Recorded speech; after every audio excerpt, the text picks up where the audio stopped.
pledge allegiance to the flag of the United States of America and to the republic for which it stands, one nation, under God, indivisible, with liberty and justice for all.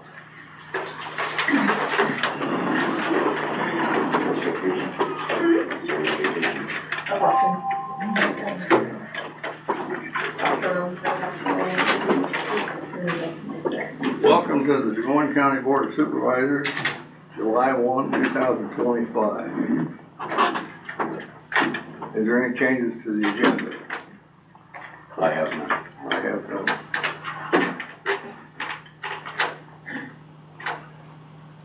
Cam, what are you doing? Flying or something? Drive careful. Oh, I think he's going under the bridge. Okay. Okay, we shall meet with department heads and elected officials. He is hands-free. Cheryl, David. Eyes free too. Good morning. Director, how's everybody? Good. Good. Thanks for asking. Sarah and Sue are at training, so they're going over the new improved IT software, so you're stuck with me today. So, Oh, we're not Sarah, stuck with you. We enjoy having you here. thanks. So Sarah sent an email out, said with Friday being a holiday, they're gonna open the payroll packet on Thursday morning. So if you do not have weekend staff hours to enter, please have those payroll numbers entered by the end of the day. I'm assuming that's Thursday. For those who have weekend staff, please update their hours by 10 a.m. on Monday so that they can get payroll going. Also, because of the holiday, agendas will need to be posted on Thursday. So get your agenda items to Sarah by 10 a.m. on Thursday.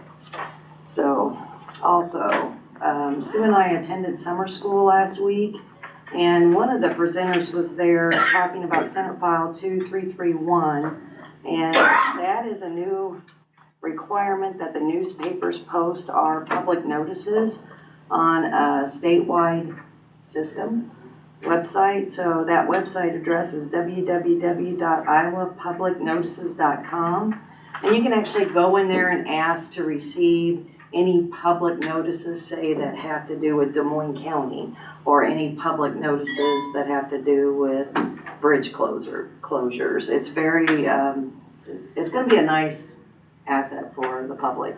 They're gonna be able to actually subscribe to it and receive notices. When's it supposed to go online, or is it? It's July 1st, so today's the day. Today. Yep. So if anybody has any questions, you know where I'm at, just give me a call, and I can share that with you. Okay, thank you. I guess today everybody better keep your phones down too, because you can't have your phones. Kevin's been eyeballing Shane. I'm building a case. Is he in Iowa? I think the county attorney's here too. They both got their. It's only warnings for the first 6 months. We say that very quietly in small print. It's only warnings. We actually went backwards. It actually, you haven't been able to text on your phone for quite some time. It could be a ticket. But now if you do from July to January 1, it's only a warning. Oh. There you go. Legislature at their finest.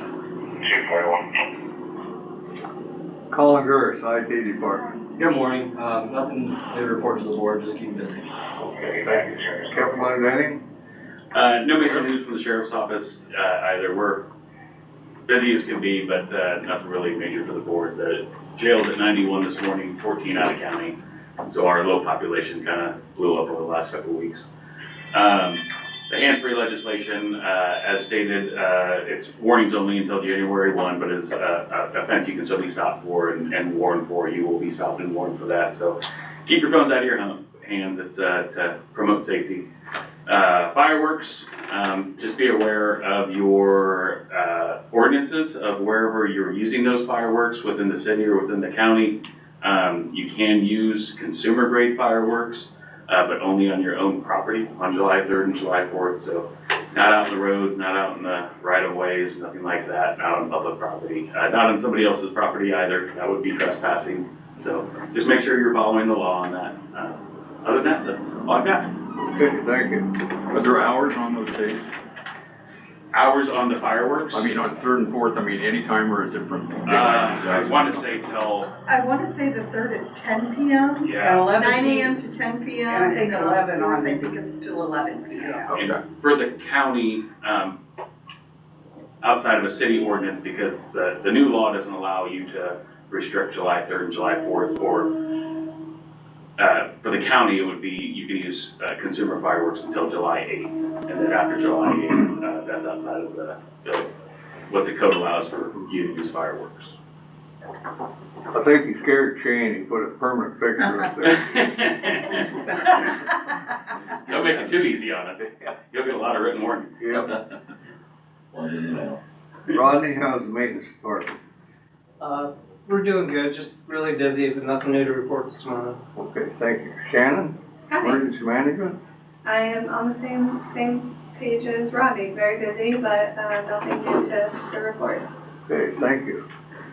Jared Laster, regional planning? Well, we've been surprisingly busy for this time of year in terms of just new calls, emails, inquiries about land use stuff, whether it be possibly subdividing, possible building or floodplain permit. Sometimes it's questions where it's somebody else, but they don't know where to go to, so it's maybe for a city or health department or whatever. So yeah, it's definitely expect probably going to be busy with the minor subdivisions this summer and maybe into the fall. Just as there's a lot of activity going on out there, but as I said, nothing right now. So Okay, thank you. Angie, how's the safety department? Good morning, we're doing good, keeping busy. I did, with our training this month, was active killer training, and I did make sure that before we started it, we talked about the hands-free. So I pushed that with all the employees across all of our entities, made sure they're aware of the rules, to kind of give them a heads up, and hopefully it helps make things a little easier for Kevin and those guys. Other than that, nothing really new to report. Okay, thank you. Brooks, I see you moved. I did, yes. So our office has moved to the basement here in the courthouse. Started seeing people down there yesterday morning, basically. Still putting a few things away, but all is good there.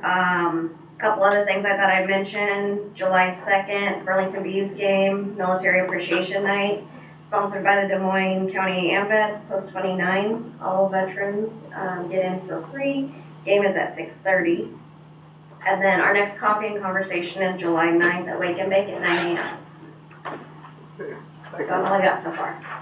Lisa, it's good to see you. How's everything at the attorney's office? I'm assuming good, I just returned today from vacation, so the building's still standing, everybody's still there, so I'm assuming it all went well. Good. That's it then, huh? Yep. she's brand new. Basically, yeah, there's a lot of different legislation that's Yeah. gone into effect July 1, so getting our heads wrapped around some of that.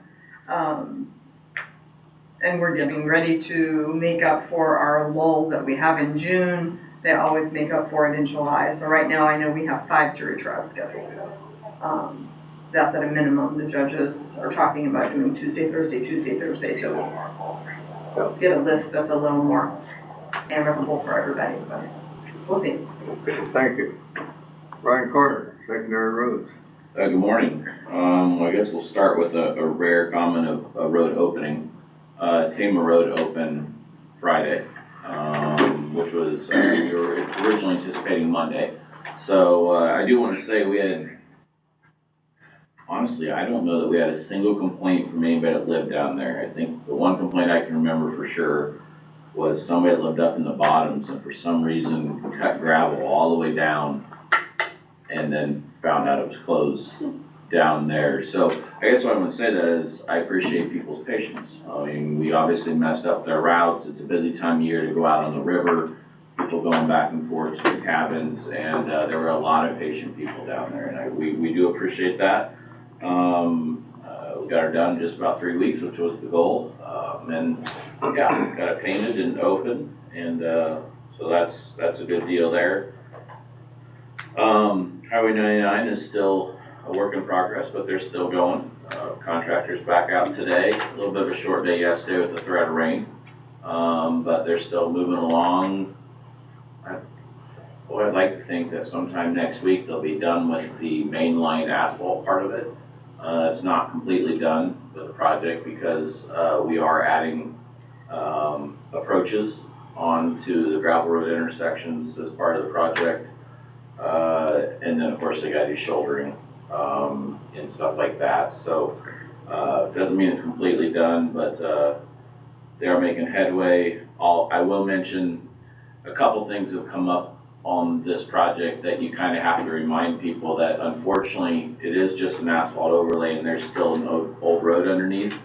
With the heat we've had this last 2 or 3 weeks, we've already had 1 or 2 blowups, maybe even 3 blowups of the old concrete underneath. Contractor was able to kind of grind down the new asphalt to make it passable. That's just the reality. We're putting a new surface on top. There's still no road underneath, and it's going to keep doing its thing, unfortunately. So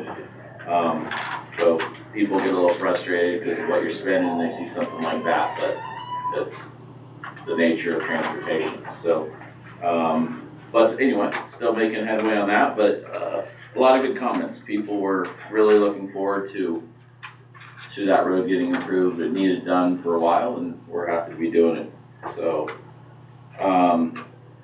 Danville Road Bridge, I'm hoping within right around 2 weeks, it'll be opening up. We're hoping to see the dirt contractor this week. Time will tell. Devin was gonna head out there this morning and see if they had mobilized in there or not. So time will tell on that. They run out of working days right in that 2-week window, and they do not want liquidated damages. So that's kind of that motivating factor. The Gear Bridge has quite a bit more working days and has been behind for a while compared to the Danville Bridge. So people ask about that, and it's definitely not 2 weeks away. Depending on their progress the next couple of weeks, it could be not long after that. But it is a little behind, as it has been. 7 Ponds Road, we did go ahead and paint Centerline. Last week, the contractor had their painting crew in to do Tama, and so we had them go do Centerline. We held off on the edge line because we've been up there with our own crew doing shouldering, and I appreciated that on them. It was a very slow, kind of a very big learning curve because we borrowed a truck and a kind of a mounted shouldering type operation from Henry County, actually partially Washington County too. Because we were trying to do things as light as possible along the edge of that road. I told you we had a lot of challenges when we did that road, and we're trying to keep our equipment as light as possible yet. So anyway, shouldering is, for at least the first round, looks pretty darn good and done. At least we don't have a drop off on the edge, and that was the goal. Once it settles down, we'll probably be back up there again at some point this fall or next year. But so that's a good thing. And then I did send a draft of the survey plat for the public health building, for the parking lot that we're splitting off from the public health lot to you guys and to Trent. I haven't heard back from anybody, so I'm just in a holding pattern until mostly probably Trent reviews it and says he's good. But if any of the 3 of you read anything on there and have questions or concerns, get a hold of me so I can address them and make sure that we're getting what you guys want and what Trent wants. So that's a good update on that, because I think people have been wondering about that for a while. So. Okay, thanks, Brian. Don't think I missed anybody. We shall move on to discussion and vote. Or correspondence. I do didn't have any correspondence. I have none. I had none. Correspondence?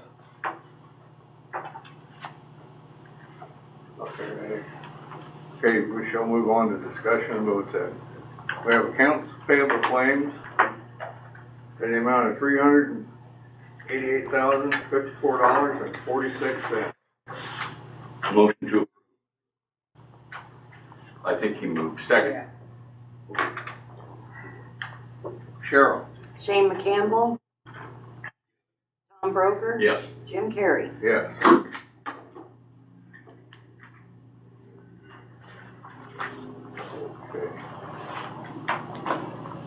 We have resolution 2025-035 approving a certain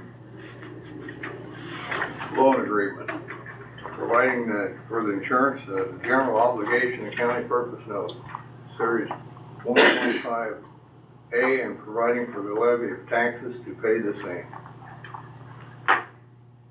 Do we have to read this? Let me see it. I don't think we have to read it, it's just for what we want to do with insurance. You want to read it, you can read it. I will.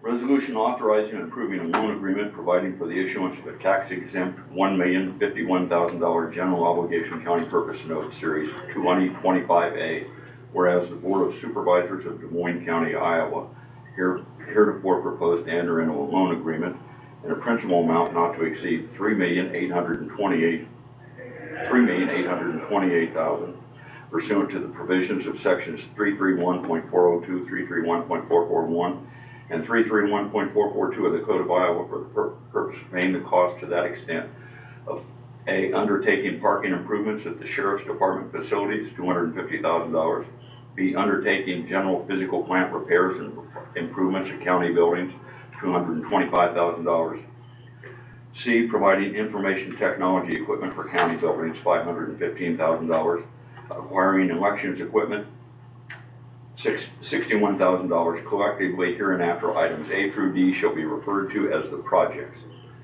And acquiring insurance for county operations, $2,777,000, hereinafter referred to as insurance acquisition. Pursuant to law and duly published notice of the proposed action, is held a hearing thereon April 9th, 2025.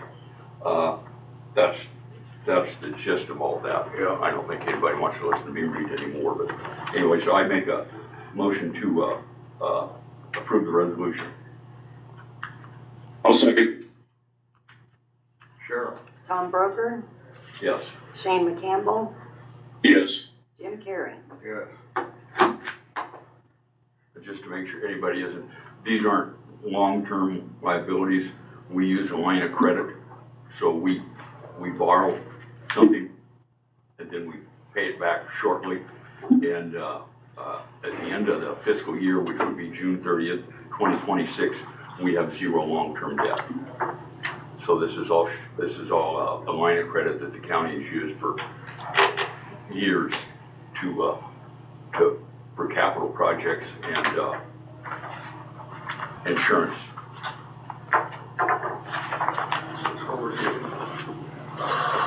Okay, now we have resolution 2025-36 authorizing and approving the central loan agreement providing for the issuance of a taxable general obligation county purpose note, series 2025B, and providing for the levy of taxes to pay the same. Motion to approve. Same thing, second. Yep. Cheryl? Shane McCampbell, Yes. Tom Broker, Yes. Jim Carrey. Yes.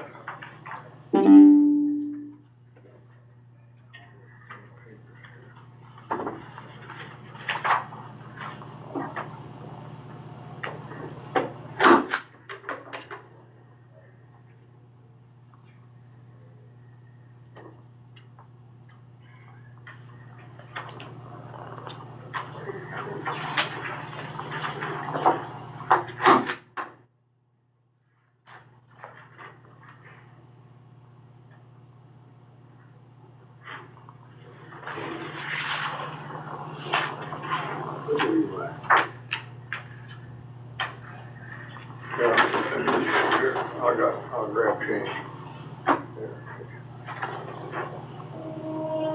Oh, you're, Yeah, I got it.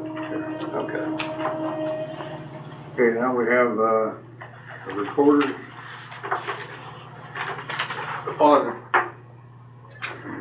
depository funds. It says,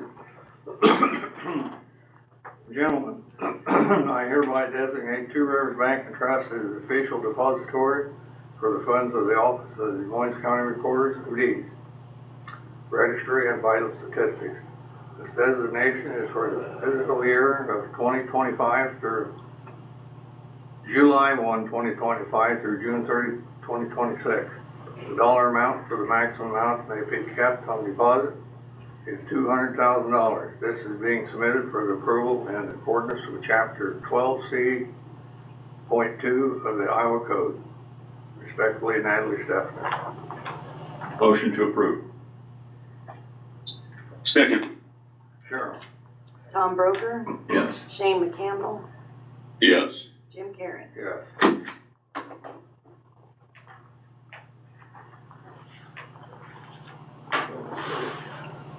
Now we have the minutes for the regular meeting on June the 24th, 2025. Motion Motion to approve. Second. Or second, whichever. I got McCampbell as the first. Pick one, Cheryl. Okay, Cheryl? Shane McCampbell, Yes, please. Tom Broker, Yes. Jim Carrey. Yes.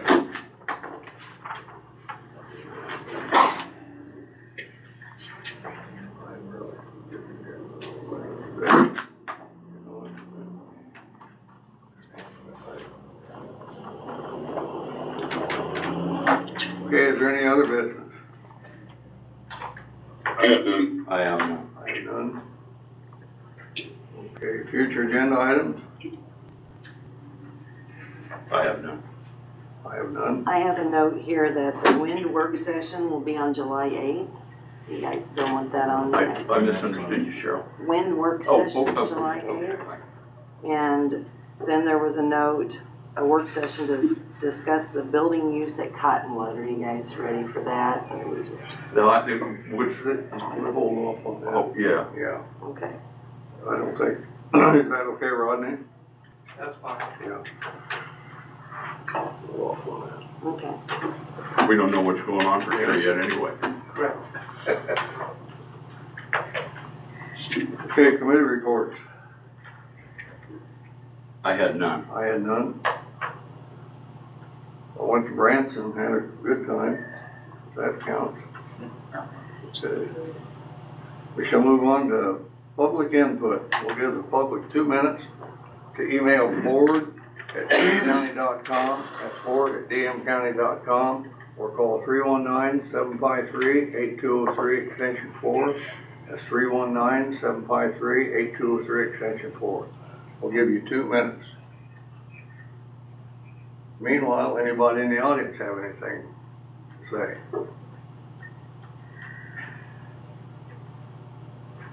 Unusual. Andy, you're smiling. You got something? No, I'm just smiling. I like that it's a nice short meeting. I have a question. Yes. But it's for Brian, but you might not know either. How long is the Roosevelt Bridge taking? Construction. I could find It's out. not you, I know Yeah. it's not you, but. I could find out, but I don't know off the top of my head. It won't be quick. Okay. But I don't know. Oh, they How- expect that project to be at least 2 years. Oh, great, love it. Yeah, At least that's what I was told.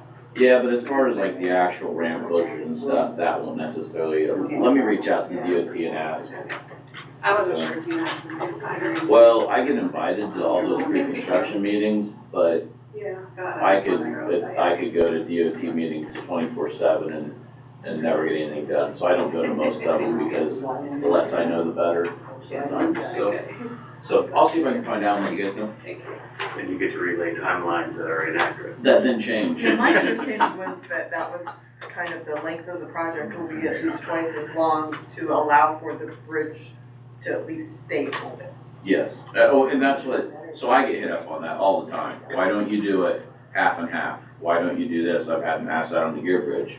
It literally doubles or more the length of time. I mean, and it also runs the costs up at least 30%, if not more. So there's a lot of reasons. Obviously, they can't just go close that bridge. I mean, I understand, but but we always close bridges, and that's why we can't afford 30% cost increases on every project we do just for convenience to save somebody a mile or two for a while. I know it's inconvenient, but that's how we do our business. So It's a big deal. It adds time and it adds a lot of cost. And that's a state project, right? That is a state project, yes, so. Mr. Tonkinson, do you have something you wanna say? Yeah. We talked about a lot of things here. I just want to do a review of Washington County, our sister county up here, with their 1 mile setbacks on the windmills. I just want to review that, bring that up to everybody's attention. I have a map here of the proposed windmills from the FAA. I don't know if you've seen these. It's at the But FAA. there's one that's gonna be south and west of my home. And right now it's setbacks 1,800 feet. Well, we know tornadoes, it's a fact, that they go east and they go north. So I'm right in the southwest, supposed to be right in a direct line if a tornado would happen. A tornado happened last year, and it was an 1/8 mile from my house, and the neighbor got wiped out. And it went from there, it went northeast and went up to Brian's home even. It's something you say, well, it's not gonna happen.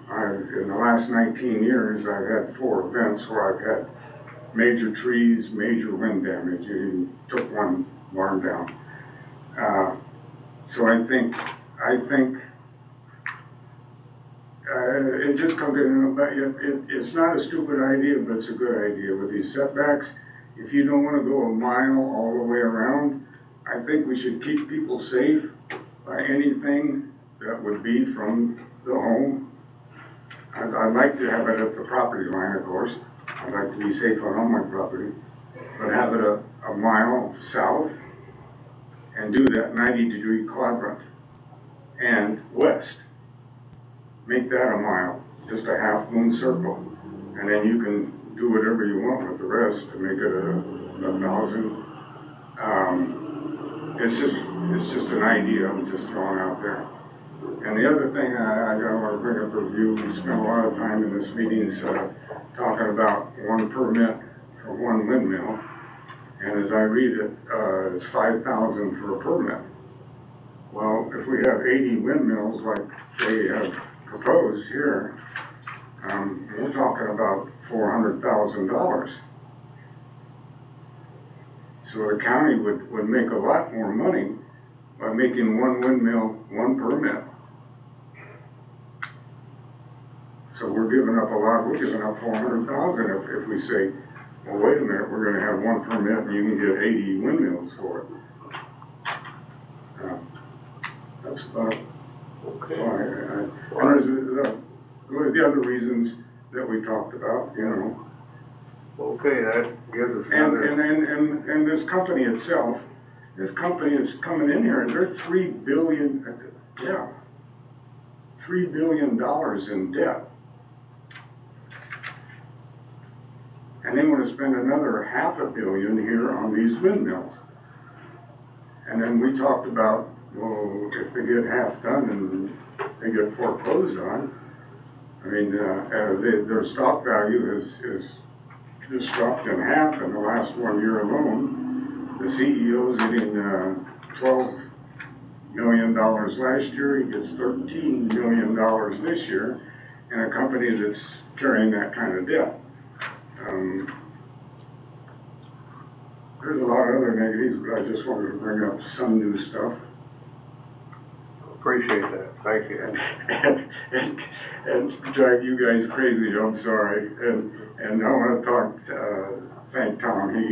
I couldn't figure out the bond, and you explained it so good to me last meeting that that was a good job. I've got a handle on that now. The bond would cover if the company goes out of Yeah, you did business, an because excellent job. they have to show up with the bond before they start. Exactly, And so if they go broke exactly. 5 days later, it doesn't Yeah. matter. There's just some more things to consider about it. Plus, they've got to convince the bonding company to bond them if they're in that poor financial shape, which might be And another big pretty tough concern is that the grid's full right now. Mid-America is a competitor of this company. And I don't see this company having any windmills in Iowa, but Mid-America is loaded in Iowa. And they own that grid that goes through that area where they're planning on hooking into. And that grid is full now. And so they own the coal plant, Mid-America, and Rock Island. So, there's so many things come to my mind. That why would they let somebody else on? You know, unless they can get it dirt cheap and they're telling these farmers, well, we're gonna give you, you know, 30,000 a windmill and a year and, oh, it's gonna be great. And it sounds like a snake oil